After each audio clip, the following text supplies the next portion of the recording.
Ricky Hatton, now the power punching southpaw, working his way back into the mix. He will try to do so against Nasser Athumani. 38-year-old Nasser Athumani. He's only been in the U.S. for the last 4 months. He's from Kenya. He's coming off a 5th-round knockout loss to Tim Bradley. That fight against Bradley was the first fight he had in the U.S. In fact, he's just 1-4-1 when he fights outside of Kenya. He was knocked out in all 4 of those losses. And there's Juan Urango. Last summer, he won the vacant IBF 140-pound belt. It was in controversial fashion. Now he's trying to get back to title contention. 17-1-1, 13 knockouts. He's built like a brick house, 140 pounds, slugged his way to the headlines early in his career. In fact, his first 10 fights in his native Colombia and then in Spain, he started his career 10-0 with 10 knockouts. But our attention should go to his most recent work.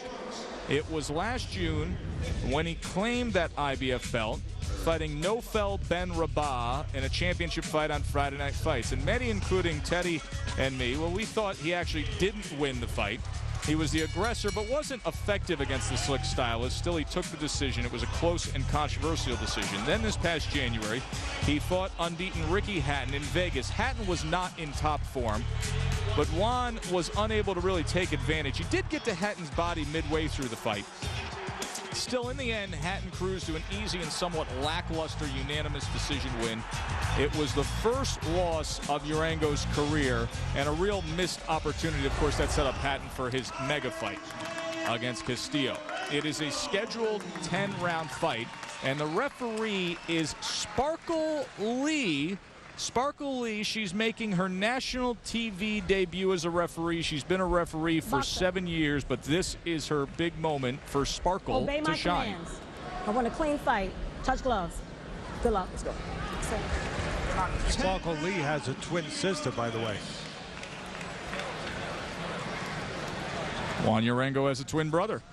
And the ring experience shows Athumani, 13 years of pro, but Teddy, he has not faced high-level competition. He has taken an easy road in his native Kenya, and when he has, we showed you the graphic, when he has stepped outside of those cozy confines, he has been taken out 4 times, and this is a real uphill challenge against Juan Urango. Well, as you said, only the second fight for Athumani in the United States. First one, his last fight, did not go well. He was knocked out.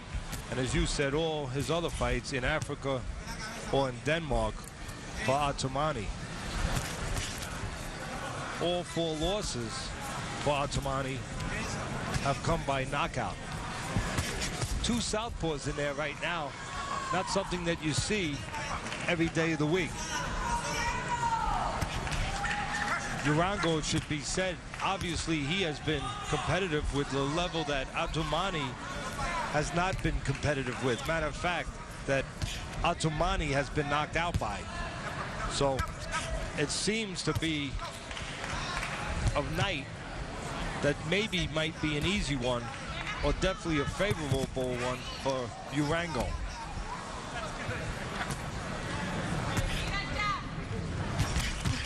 Urango comes in with a 3-punch combination, just missed with the right hook, now works behind the jab. Athumani has the reach, the height advantage. He would be well served to stay outside away from those right hooks and left hands of the shorter but stronger Urango.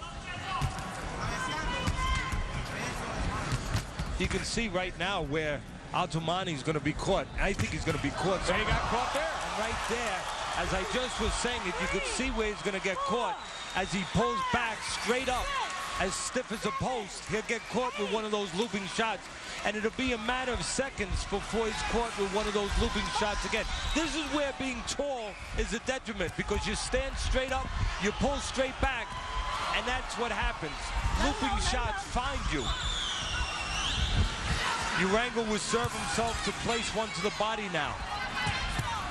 Athumani is trading with him and actually scored with a left hand.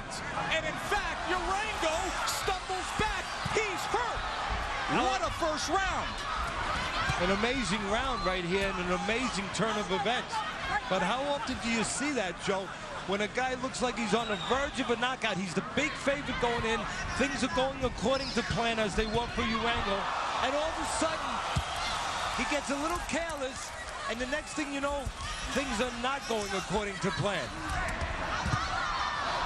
Urango stumbles back again. And one thing for Athumani, he's built like a puncher, wiry guy, and right now getting full leverage in all his punches. Fabulous start to Friday night fights. Oh boy, Juan Urango went hunting for Nasser Athumani. He found him, scored the knockdown, but then it was Urango who finished up the round in trouble. Teddy, you can see being tended to by Stacy McKinley in the corner. What would you be advising the recent world titleist right now? Well, right now, obviously, the first thing you have to do is a physical thing.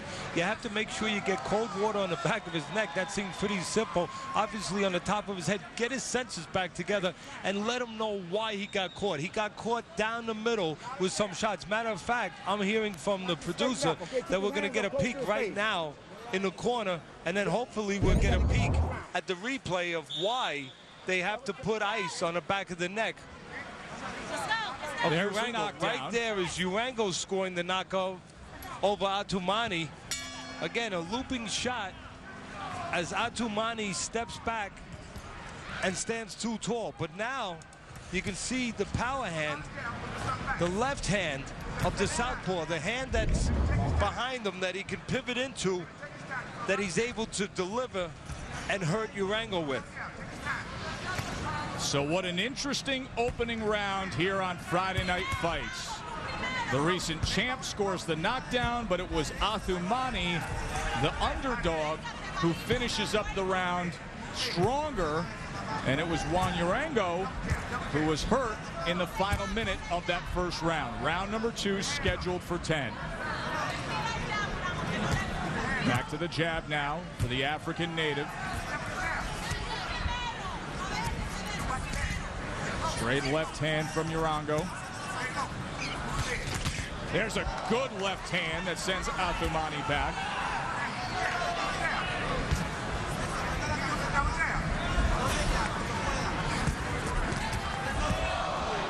Right hook almost caught him on the way in. Urango has to be aware of that.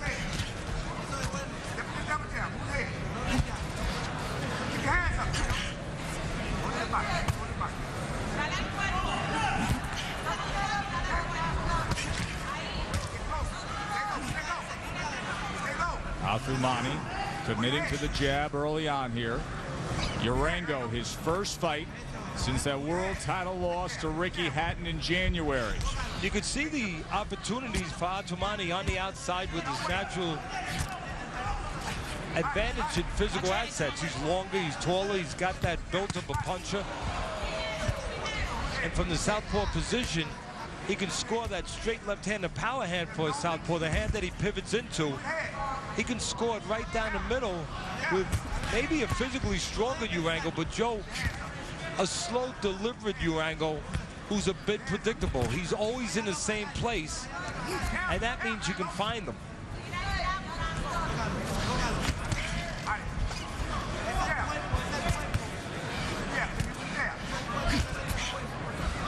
Then peppering him with that jab has Athumani in this second round, at least committing to it, throwing out 50 jabs in the first 2.5 minutes. There he backed it up with the left hand and made it a 3-punch combination with the right hand, finishing things up.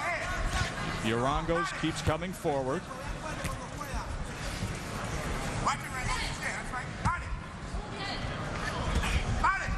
Again, if Urango suddenly scores another big shot, and I think he will, that's good news for our fans.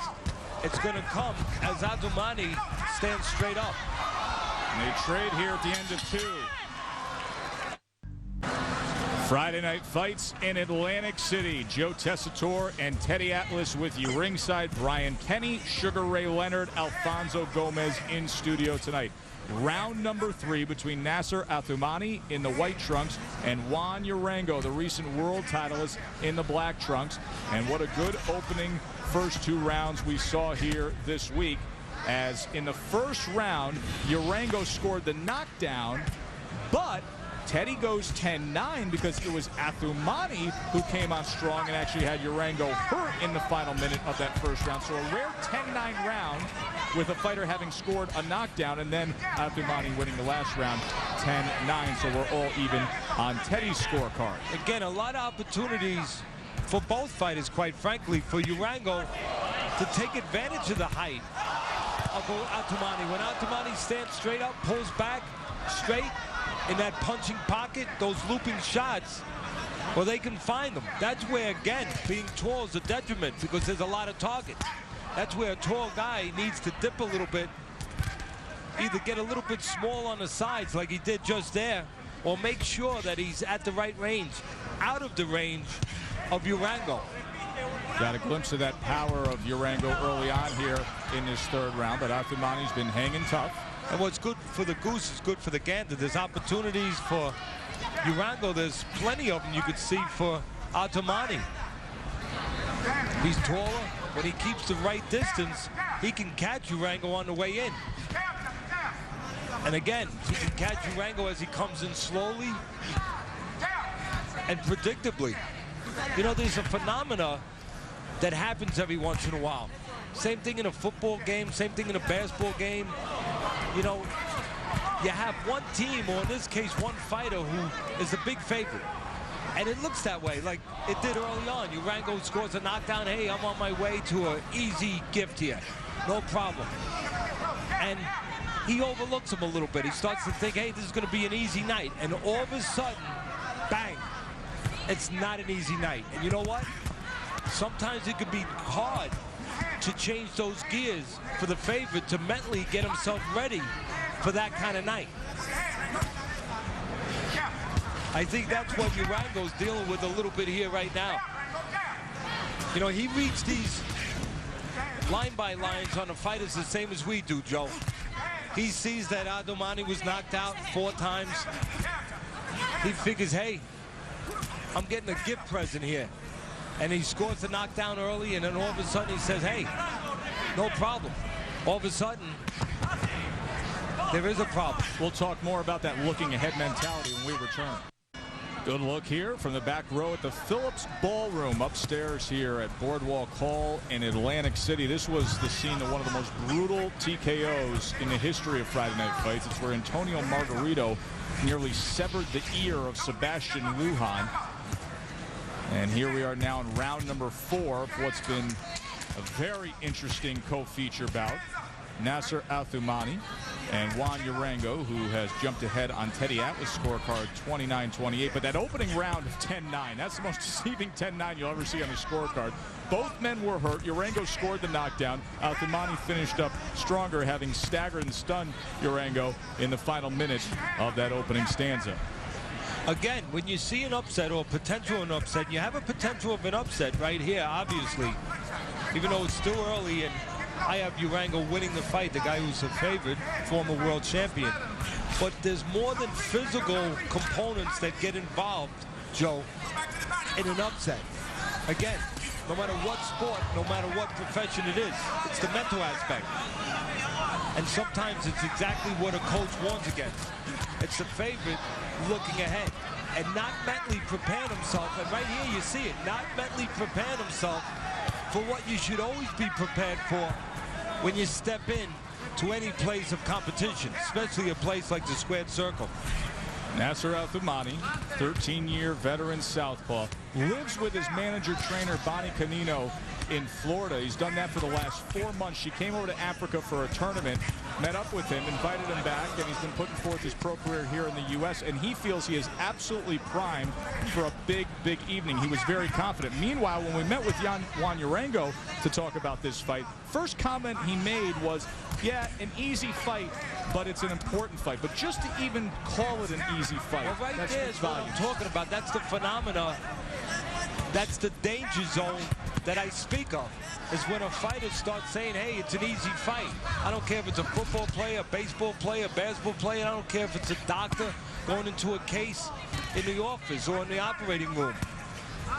Professionally, it is your responsibility not to say it's easy, to say, hey, I'm prepared, I'm ready, and I'm ready for everything and anything that may come.